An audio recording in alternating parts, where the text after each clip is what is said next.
Alright, Survivor Series has come and gone. I have now redone this 5 times because this is a hard one to pin down. Look, next to there being, I think, technical issues during the show because I watched it on the app, and if it was my app, fine. But as far as I can tell, they were having some type of issues with their video that it either glitched out, stuttered, or just began to blur out.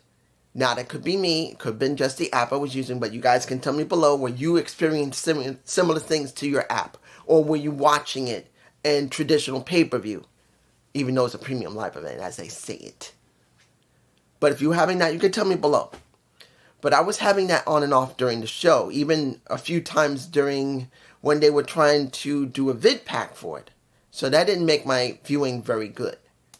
But when you look at some of these matches and the decisions of these matches, it is obvious, you will understand what I'm saying here, that it was not a bad show.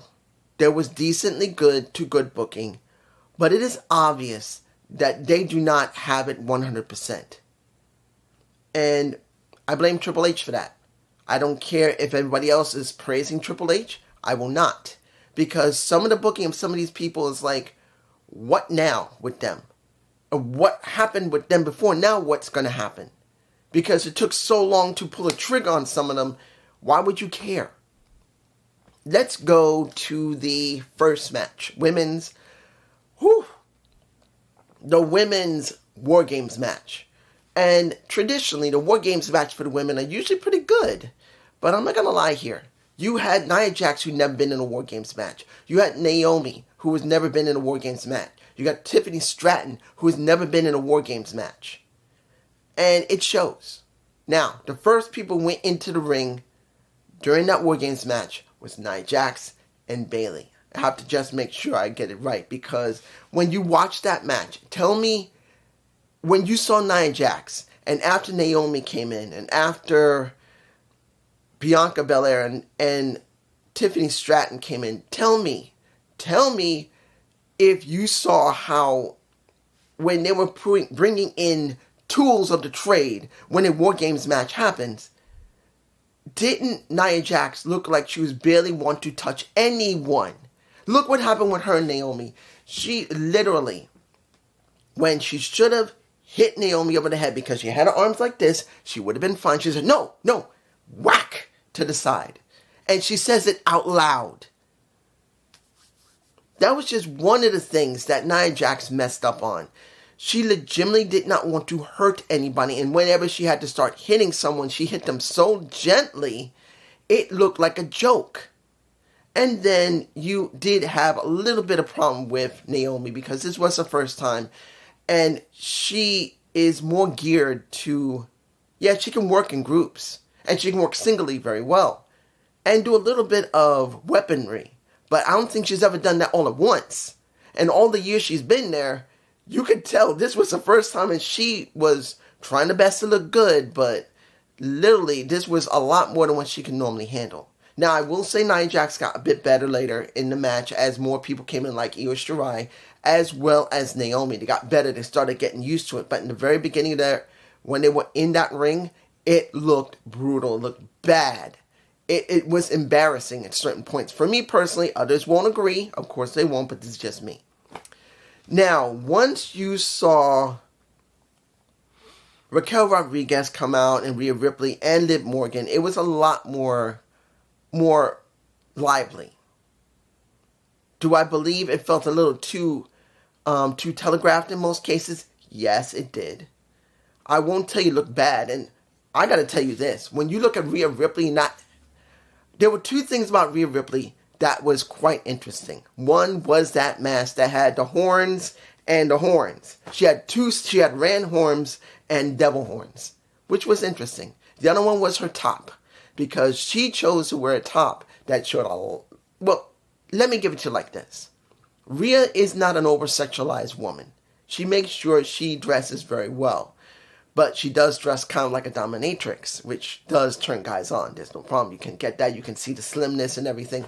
But under this situation, she decided to wear a top that seemed to be a lot more, or a lot less, holding to her chest. Now, Rhea's not a super heavy-chested girl. She isn't. But she's chesty. And you could see while she was in the cage, I don't think I got a shot of it. I'll see if I can get it during and post after I record this. You can see a lot of titty. But then, when you see her run to the ring, where I've seen her run to the ring dozens upon dozens upon dozens of times, yes, her boobs will bounce, like any normal woman would. It doesn't matter if you got big or little. They eventually bounce if you set them up right. But those suckers were bouncing very, very heavily. I don't know. You guys tell me below what you think about that. But while you see the match itself, and by the time Rhea Ripley, Liv Morgan, and Raquel Rodriguez came in, where eventually Raquel did get handcuffed because I believe it was Naomi or Bayley that handcuffed her. I can't remember. I think it might have been Bayley who handcuffed her. They were wrapping it up. And to be honest, this match, which was sloppy in the very beginning with the first 4 women, and then got better by the time the last 6 women got in, and then seeing Io Shirai with that crash can again, deciding to do a backflip into the group, and then a Tiffany Stratton also doing a front flip onto another group, I had this feeling like, yes, it was good, but it wasn't great.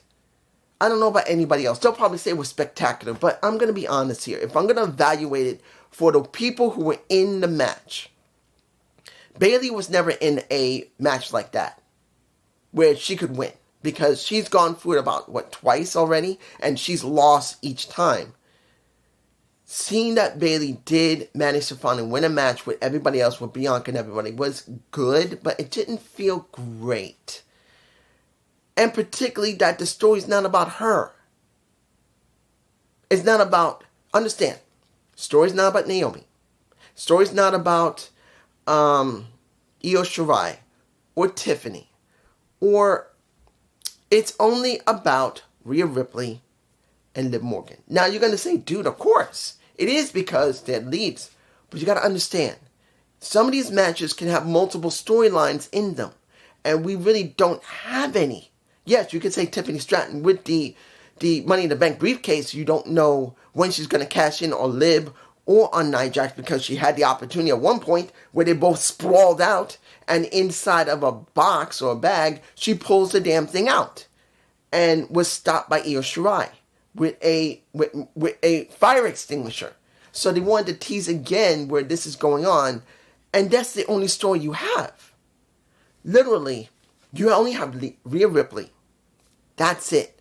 Dealing with Liv Morgan. The best story they have for the women right now is Nia Jax dealing with literally Tiffany, because she still doesn't know if she's going to try and cash in on her or not. Because that's what this comes down to. That's all they got on SmackDown for the women. Literally, when will Tiffany try to cash in on either Nia Jax? Don't think it'll be Liv Morgan, because she's probably going to be dealing with Rhea, and Rhea is going to get that damn title back. Because that's the way it looks. That's the way it feels. And to be honest, that's not good. Moving on. Next match. LA Knight and Vince. This is where people are going to probably be angry. But I knew there was only 2 outcomes here. And if one of the 2 did not happen, it would have been a fucking joke. And in the end, why did he come back? And let's make this clear. When it comes to LA versus Shinsuke Nakamura, the Shogun, as I call him, even though they call him the Samurai, he would have been better being as a Shogun. Guys, if you're mad about LA losing, don't. There was only one real opportunity they had here. When it comes to Shinsuke Nakamura, before he went to New Japan Pro Wrestling to go and do some stuff there, what were they doing with him? They did the same thing multiple times. I believe they did it with AJ. They also did it with at least 2 more people before he left. They did 3 people, I believe. We have 2 or 3 people working with Shinsuke Nakamura as the Samurai. And it got nowhere. Nothing happened. Nowhere. They didn't want to pull the trigger on anything for him. Not the IC title, or if he had to switch over to SmackDown, not the US title. Nothing. They were not willing to give him a title, and worse, they weren't willing to make his storyline relevant. Make him mean something. Make him just destroy people and say, I am the true shogun of WWE. No. Every single time when it came to just having to do the storyline where he has to win, he doesn't really win anything. He doesn't even win the match in most cases. He's nothing. And they had no choice. If they did not give this to Shinsuke Nakamura, what was the point of him coming back from New Japan? He should have demanded, I don't want to be working right now. I'd rather stay home until my contract expires or you release me from my contract. Because they've done nothing with Shinsuke. Nothing. And I'm not going to lie, I don't want to see LA Knight lose the title, but what other choice did they have? They had to do it. It's not the point. If it was fair or not to LA, they had no choice. Either you do something with Shinsuke or you don't. And that's what they did. Moving on. Third match. The Triple Threat IC title. Sheamus, Braun Breaker, and Ludwig Kaiser. I will tell you, good match. Did I believe Ludwig Kaiser was going to win? No. Not even close. I didn't think he would. Now, I knew there was a good chance Sheamus could win, and there was a very strong chance that Braun Breaker would retain. Now, I'm going to say this. Who did I believe was going to win? Not who I wanted. There's a difference between believing and wanting. I believed it was going to be Braun. I did not think it was going to be Ludwig or it was going to be Sheamus. Who did I want to win? Who I wanted to win? Sheamus. Because at this point, they've already touted he's a future Hall of Famer. He has gone through every freaking title they still had available when he first came in around 2007 to 2009 onto the main roster. I believe he came in 2009 in the main roster when he was on ECW. Or was it 7? I think it's 2007 or 2009. I cannot remember which one when he was on. Wait, he went to the main roster in 2009, but he was in ECW WWE, which kind of was a third brand at the time, similar to an FCW NXT, but it was that. But I believe he came into the main roster, I think SmackDown's main roster in 2009 or Raw, one of the two. He has been there soon, nearing 20 years. 20. I'm not saying it is there. He's still got a couple of years left to go. He's 16 years in the company, not counting all the years he worked on the indies. But at this point, he's gone through every damn title like Randy Orton. He's done almost everything exactly like Randy Orton almost. Randy's gotten more title runs than him, of course. On all the titles, he's got more runs. But Sheamus has done it all, but win the IC title like Randy Orton. So you would think here, at this point on Survivor Series, it would make sense for Sheamus to actually win the damn title. That's what I wanted. But what I believed was they're not going to strip it from Braun Breaker. He just got it back a few months ago, and they like him with it. So there was no way he was going to lose it. But I'm going to be honest here. I truly believe it would have gave more value if Sheamus won it, because he finally got what he always wanted, to have every title he's ever could have from the company. Moving on. Gunther, the former Walter. I know I didn't need to say it, but I need to say it because, to be honest, I think I would have liked to hear Walter more than Gunther. Versus Damian Priest for the Raw World Championship. Let's put this in perspective. They have been pushing Damian Priest. And they've done a good job with Damian's push. They pushed a Gunther. They've done a decently good job with Gunther. Now, who did I believe was going to win and who I wanted to win? Who I believe was going to win was going to be Gunther. I just don't see the reason why they're going to strip it off him now. Even though they did do the story of showing that he started having some cracks in his armor, that pretty much Damian Priest started showing it, and Damian seemed to be getting on the rise to try and get his title back. But after seeing how Judgment Day has been acting, I just didn't see him winning that damn title. And I was proven right, because guess what? Halfway nearly the end of the match, you had a scene that Finn Balor managed to give him a nail to the stomach with double knees. Well, not double knees. more of a coup de grace to the stomach. I wasn't surprised. The question's going to be now, what will... well, I think the reason I'm botching here is because, look, we know Finn Balor is going up against Damian Priest again. We also know that Damian Priest is going to probably go after a Gunther as well because Gunther needs competition. And I'm sure a Damian Priest will go after a Gunther. So each of them will probably get a shot at Gunther. The problem is, at this point, it doesn't really matter. Because by the time we get it, it will be in January. And I have this strange feeling that one of these two guys, either Damian Priest or Finn Balor, is going to Raw or SmackDown. Well, not saying Raw or SmackDown. Pretty much one of them is going to SmackDown. That's what I feel is going to happen. And the problem here is, do you want to invest in Judgment Day where they're still dealing with the same people for the last few months that doesn't really have next to an ending or some type of goal afterward? Now you can say, well, the title. Yeah. But do you actually believe that Triple H is going to strip this off of Gunther? No. I don't see Gunther getting that title taken from him until easily nearing WrestleMania. That's what I believe. He's not going to lose that title until maybe in WrestleMania. And if he's going to win it, then go all the way to WrestleMania or near WrestleMania, I just don't see them dropping it. Now you could say, well, what about Royal Rumble? Yeah, but I think it'll be WrestleMania. That's just me. So I just don't see that as a viable option anymore. I don't see the world title as a viable option for Damian Priest or Finn Balor. I think either they're going to screw each other over or he'll win clean over both of them. That will be a Gunther. So it's kind of hard to see an end story for Judgment Day and Damian Priest. It's just me. I'm just saying it. Finally, the final match. WarGames for the men. Let me give it to you like this. Did I believe this is going to be a good match? Yes.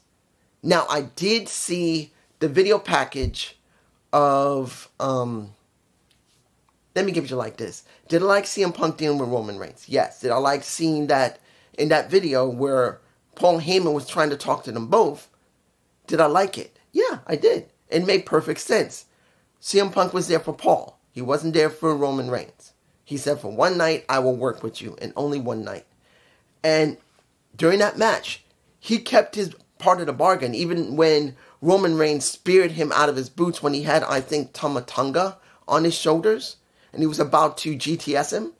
He saved him from, guess who decided to go to the top of the, I believe I got a shot of it. If it's not there, sorry. But he decided to get on top of that cage and do the super tsunami down onto a table with no Roman Reigns on it. And that is Roman. And he's pulled out of the way by CM Punk. He did. Now, there were some things I got nervous about. One of them was Jacob Fatu may have injured himself seriously because he was grabbing at, I believe, his left knee, or I believe it was his left knee. And he looked like he might have actually messed up his knee when he tried to do a backflip off the cage. And either his foot might have caught the cage and he started turning out of position, or he just couldn't get the right position as he flipped back and somehow he landed on his left knee wrong and he was grabbing it and then he could not function correctly throughout the rest of the match. Second, who was the person who looked like might have been actually hurt? I don't remember. It was somebody else. I think it might have been Jimmy, particularly when he dove onto Jacob. He was acting very antsy. He didn't seem he was doing very well after that. But it's kind of hard to tell. A lot of people are all banged up. I know CM Punk was banged up. He was basically limping just like Jacob Fatu was. But it was a lot of people getting hurt. Now, the interesting thing, before the end, when the match started, there was only a few people left. When Roman was about to go out, Punk pushed him out of the way. Now, most people at that time thought, okay, they're going to start fighting each other. But when you saw the entire match, and as I said, Punk saved Roman, what do we get at the end of the show? After the match is over and they won. Handshake. Cool. And when they walked out of the ring and Paul was hugging I believe he hugged Jimmy. He might have hugged Jay.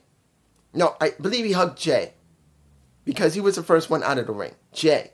Jay was the last one to enter when everyone did their introductions. And he went into the ring, but then he's the first one out. And I do believe he got hugged by Paul Heyman. When it came to CM Punk, he said, I did this for you. You know, I'll always be there. He said, thank you. And he says, you know, I'm going to be coming for that favor. He says, whatever you want. He says, whatever you want. And then when Roman comes out, he put his hand right here on the wise man's neck, showing him respect, showing him I loved him. I will tell you it was a good match. It was a good match. But now what? Roman did not win the Ulafala during that match. So the storyline between the OG bloodline and Solo's bloodline, not over yet. So either they're going to have to get someone to replace CM Punk because he's not going to help this time. One time only. Maybe Seth Rollins will be involved. Don't know. But the storyline is not over because unless Bronson Reed is now done with Solo's bloodline, he will still be there, so they will have to get somebody extra. Then, and here's the thing, what else does Raw have as a major storyline? Didn't I just talk about Damian Priest and Finn Balor? Because I think that's the only other storyline they have for the men. Other than the tag, if they're going to do a tag tournament or something, the only thing they have are two storylines. Judgment Day and Damian Priest and the OG Bloodline, but that's on SmackDown. And I'm like, okay, this is not good. This is bad. And that's why I said this show is not a bad one. This pay-per-view is not bad. PLE. It's not bad. But then what next? What now? Look, what do we have for Raw? We have Gunther, who's going to take on any challenger, but there's no story for him. You got Damian Priest dealing with Judgment Day. What else do you have? Not much. Not on there. Then what you got on SmackDown? You got the OG Bloodline, yes. Dealing with Solo's Bloodline, yes. You also have the story of a Cody Rhodes dealing with a KO, which neither one of them were there. They're not there. But we'll be dealing with that. And they'll be dealing with that on Saturday Night Main Event. I believe that's December 10th, I believe. They will have their match. And what else? Do you know what else they got? Anything really important? I know Shinsuke Nakamura now winning the title is one thing, and I'm sure LA Knight's not done with that yet. But is it anything really important other than that? And to be honest, they did that because they owed Shinsuke. They've done nothing with him, and they had no choice but to give it to him because they had to do something with him. He just came back from New Japan, which he did very well over there. They had to give it to him. So then, with the women, what do we have with the women? Liv Morgan dealing with Rhea Ripley. That generally is it. Nothing really strong. SmackDown, what do we got? We have we do have two storylines, but one of them is pretty weak compared to the other one. First one is Nia Jax dealing with Tiffany Stratton when it comes to a briefcase, which she seemingly can go to either company, in other words, Raw, SmackDown, and try to cash in if there's another pay-per-view where they both are joined together, where she can try and grab one of those titles. 2, you're going to have what? If you're going to be honest, the only other storyline they got on SmackDown is going to be for the women, and that could be Bianca Belair still not fully trusting a Bayley, which at this point you'll say, well, why would you even think that? Was because of what happened with Jade Cargill. Because we still don't know who attacked Jade. Now, could it have been Bayley? Maybe. Could it have been someone else? Maybe. But that's the only other story they have that could make any sense. Where Bayley is going to still be implicated because of what happened with Jade being gone.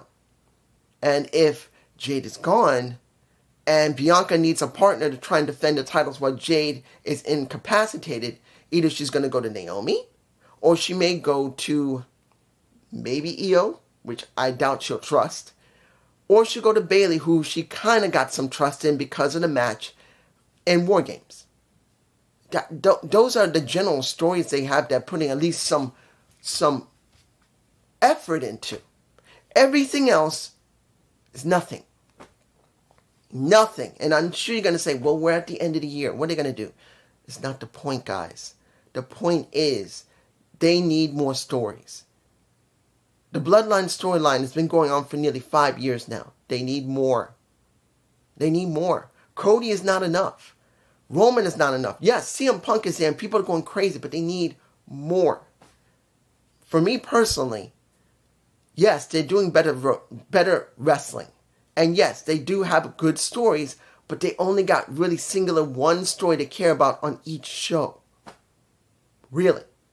On each show. The most strongest storyline is Judgment Day and the Bloodline storyline. That's it, guys. And saying Cody Rhodes is important is not true because he's not that important. It's still about the Bloodline and currently Judgment Day. That's it. And I'm like, okay, is 2025 going to be more of the same where it comes to this company? Which I'm not talking about WWE. I'm talking about TKO. Because I said this a long time ago. Many months ago. When you see this company merged, we're going to see how they care about money and how they're going to run the place. Look what we got. You got Otis of Alpha Academy complaining that he doesn't want to come out because he's eating a little bit too much. And what do we see? Akira Tozawa and Maxine talking about a shirt. And literally, Otis hasn't put on that shirt, which he does. And they say, you're looking good, Otis. Yeah! And he walks down the hallway, supposedly butt naked, without no damn pants on. Now, I'm not saying that Vince would have gone there. He wouldn't have. Unless it was Vince himself. Because he would do that. Strutting along with his ass cheeks hanging out. That would be something that Vince might do. But, as I said before, what is this company going to do? What is Ari Emanuel going to give mandates to do? Because not going to care unless it could really screw up Ari and his company. So they're going to do whatever they can do to make more money, which will be more provocative, which will be more ads, and which might be more boring. Because as long as something is working, Ari's going to say, continue it. Because I don't care about doing other stories. Do this because it's making us the most money. I don't care if this guy is coming up and could really do something good. I don't care. I want more money. And if anybody keeps saying that Triple H, he's going to make sure this is all run. No. Ari's daughter isn't creative. Ari owns the company. Triple H is a yes man. He will do what he's supposed to do. I do not believe that Ari Emanuel will not interject what he wants or tell his daughter to interject what she wants on behalf of her dad to make the company be the way he wants. It makes no difference what you think. Now, I just want to say, the show is still good. And going forward, we could still get great TV. And I do believe when we hit Netflix, things are going to be very interesting. How far is TKO WWE going to go on Netflix, which is not network? Remember, they don't have to be heavily scripted. They don't have to not curse, or they have to curse. They don't have to do none of that. They're not restricted. They're on a network that you got to pay for, so you can do whatever the fuck you want, like I just did. So the question's going to be, are they going to start doing things that will be very provocative, that will take away some of the audience like kids? But it's just me. Peace.